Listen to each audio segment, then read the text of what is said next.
China invited a South Korean delegation to its high-profile Belt and Road Forum, a possible precursor to a thaw in diplomatic relations as Beijing initially left Seoul out. Meanwhile, at home, President Moon is gearing up to send special envoys to key allies and neighbors. Connie Kim has the latest on the diplomatic front.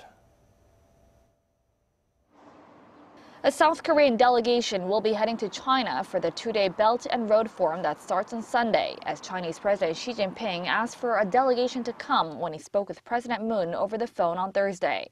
China had not initially invited Seoul to the forum due to Beijing's strong opposition to the U.S. missile defense system THAAD being deployed to the Korean peninsula.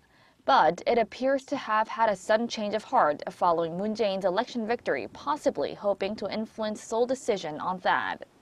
Elsewhere on the diplomatic front, President Moon is expected to soon name his special envoys to countries including the U.S., China, Japan, and Russia, where they'll discuss bilateral issues and arrange the details of possible future summit meetings.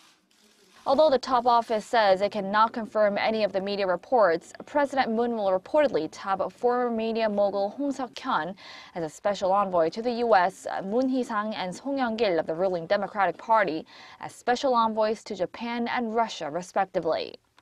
And with a special delegation to Washington soon to be nominated, the U.S. has also reportedly launched preparations to send its officials to Seoul.